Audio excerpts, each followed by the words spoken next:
This morning I was pretty excited because the parcel arrived and it's actually from YouTube. I think you guys already know what this is, so let's open it up.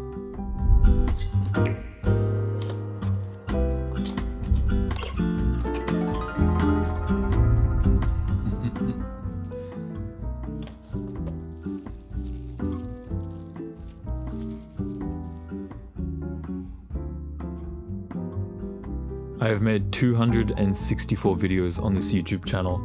4 years ago is when I started. We finally reached this point where I have received the Silver Plaque Award from YouTube, which signifies that our channel has reached 100,000 subscribers. 100,000 people. I wanted to share this moment with you guys. You're the reason that I've gotten this far with this channel, so thank you very much for subscribing, supporting the channel with everything I do. And to celebrate, I want to do a Q&A. It's not that much of a celebration, it's the least I can do for you guys, but I want to answer some of your questions. Hopefully this video, it can bring some insight for you, whether you're a creator who is also on the creative journey, or whether you're a viewer, a supporter, and you just want to know a little bit more about me. So yeah, 100,000 subscribers Q&A. Let's get it.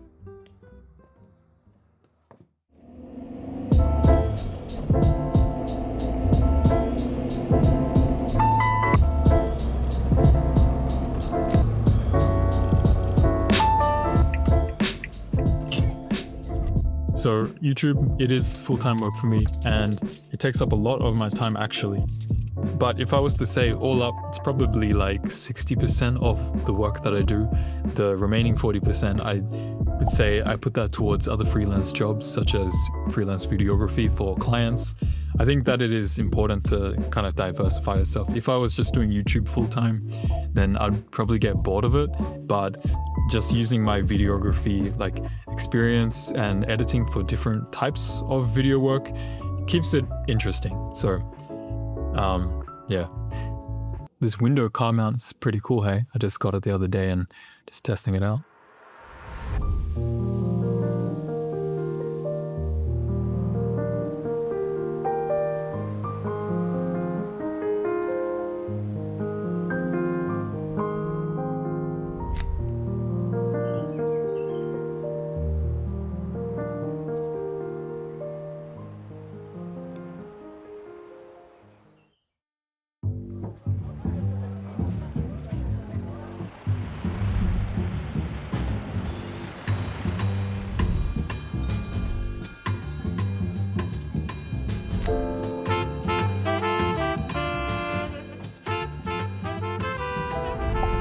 This haircut, this is called the shaggy cut, men's shaggy cut. Otherwise, I have heard my barber say a razor cut, just like men short textured with a little bit short on the side, but layered. 26 years old to see that. Interestingly, by age demographic on YouTube, it's 68% male, 31% female, which I think is awesome. We've got a very nice balanced community. Dream brands. I think design brands such as Hay or Herman Miller would be amazing to work with. Otherwise, like some outdoor brands that I love, like Mombell, Snow Peak. I think that's a dream brand for me.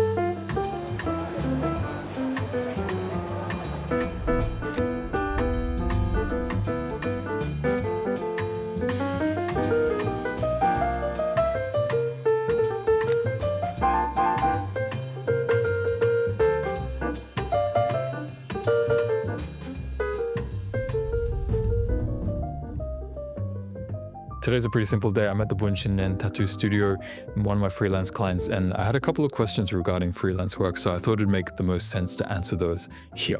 Let's get it. So long story short, one of my friends was getting a tattoo from one of the artists that was working at this tattoo studio, and my friend, the one getting the tattoo, asked me to come film it for the artist. Yes. From there, I created the video, and a couple of weeks later, the owner of the tattoo studio, they saw the video and they wanted to meet up with me to create something similar for him. Chris and I, we ended up chatting, getting to know each other a little bit better, and I created this like docu-style introduction of him and his work that they were going to use for their website.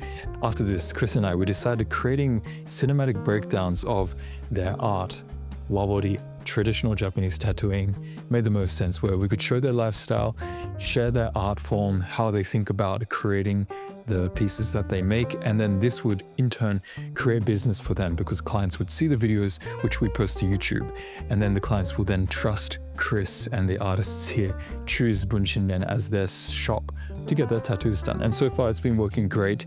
They were also the biggest reason in how I came about to quitting my other 9-to-5 job and then really leaping into this freelance world, which is another question I got.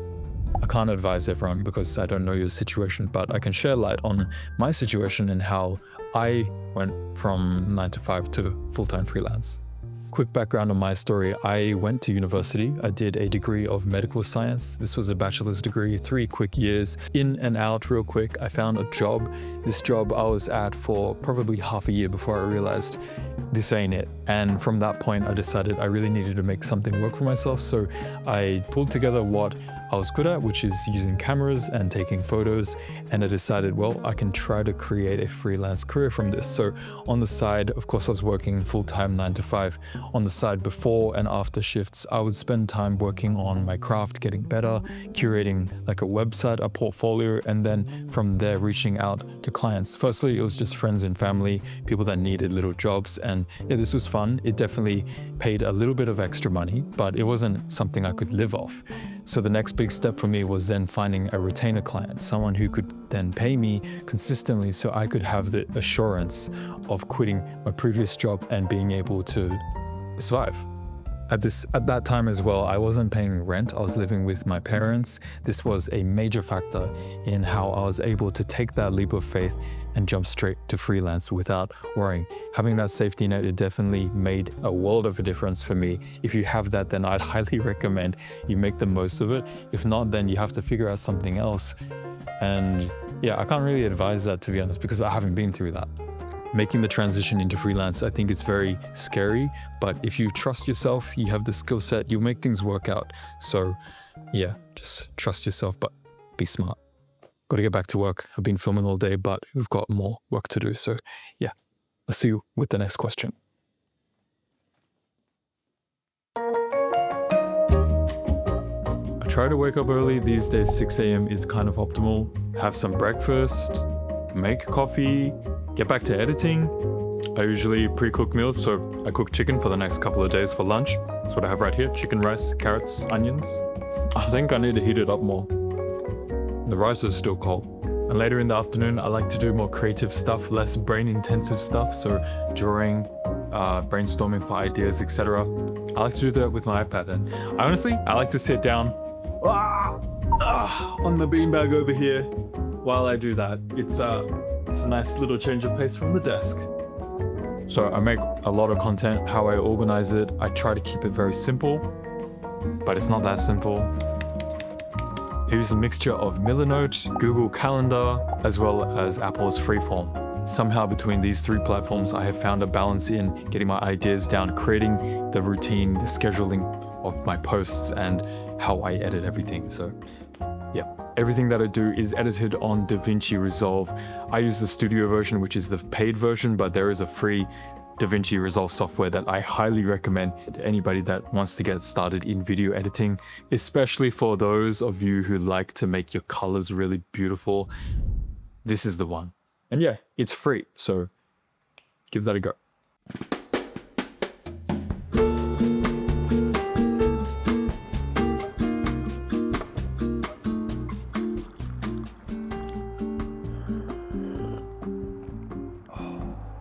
If I was new to this game of content creation, I think the one piece of advice that I would like to have heard most is probably that focus on your interests and your hobbies.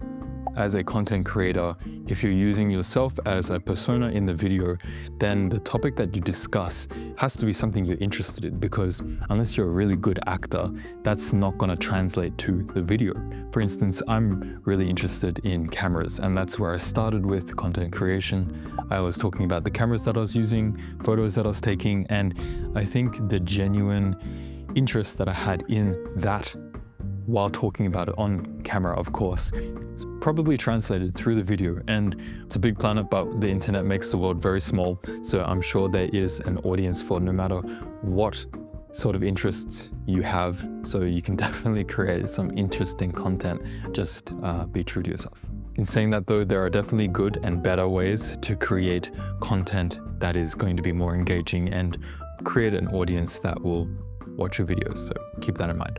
Perfectionism, I think, is a very interesting topic because as like traditional artists, if you're creating a painting, you'd want it to be objectively perfect, right? You'd spend hours and hours, days, weeks, months creating one piece of artwork that you then show the world. And then you want that one piece of artwork to be perfect. But for me, I'm trying to create art that I enjoy, share it with the world, but then also post enough videos where I can create an audience and then use it as a business. And in saying that, I have a 80-20% rule with perfectionism. I want to try to create my products 80% of my effort, and then that's about it. If I use 100% effort in every single video that I create, I'm definitely going to burn out, and there's just like not enough time in the week to do that. So yeah, just try to make something that you're happy with, happy to post with the world, but try not to overthink it. There's that saying of if you find a job that you like, you're never going to work a day in your life. But I actually think it's kind of the opposite. It's like you are going to work every single day. You want to work more because it's something that you enjoy doing. And I think it's the same with content creation, because if you are creating videos on a specific topic that you really enjoy, then you're going to find ways to make sure that you keep enjoying it. If you're creating repetitive stuff over and over again, of course you're going to feel creative burnout. But this is when you have to pivot. You have to choose, I'm going to stop making the same thing. I'm going to slightly do something different. Maybe it's in the same field, but a slightly different angle. You just have to mix it up and keep trying and experimenting different things. Enjoy the failures and then really enjoy the successes when they come as well, because they will come right after all of the failures.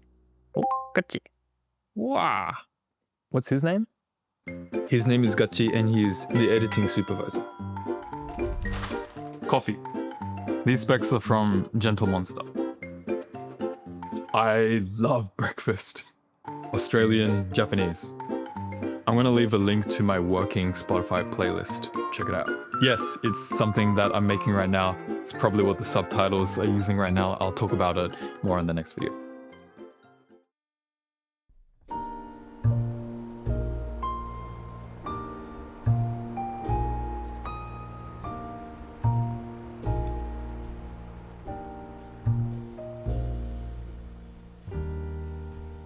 I feel like fitness is one of those things that you just can't take for granted, because as a content creator, freelancer, I create my own schedule, and with that I need to be diligent and disciplined to work out and make sure that I'm moving my body. Otherwise you're spending so much time at the desk and that can really just rot your body. It's bad for your eyes because you're always staring at a screen. It's bad for your mind because work is all you're thinking about. So moving your body, getting outdoors is one of those priorities that I try to set with my life. I feel like it's much easier to create that routine and exercise while you're at home because, well, I've got access to gyms, I've got access to subscriptions such as bouldering gyms and rock climbing that I also enjoy.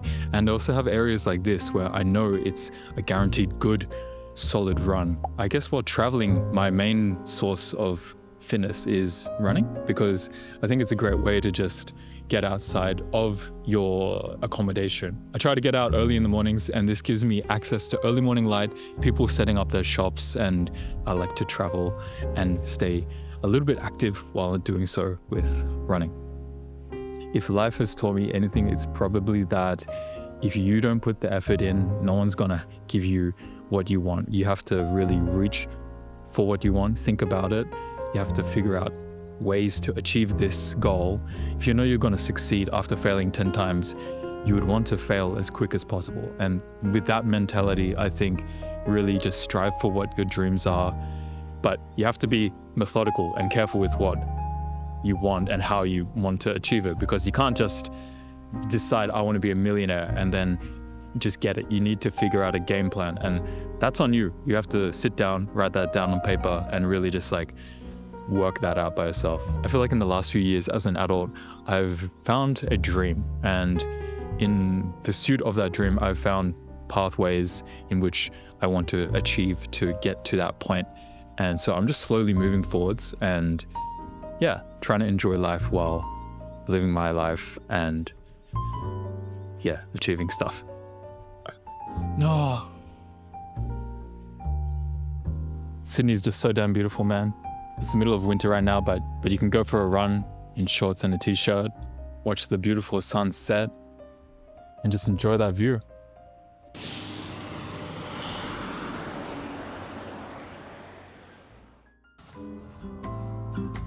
Thank you guys so much. If you made it to the end of this video, I have now acquired the Silver Plaque Award, and it is resting beautifully on my shelf here. If you have any further questions, please leave a comment below. I'll try to respond to it when I can.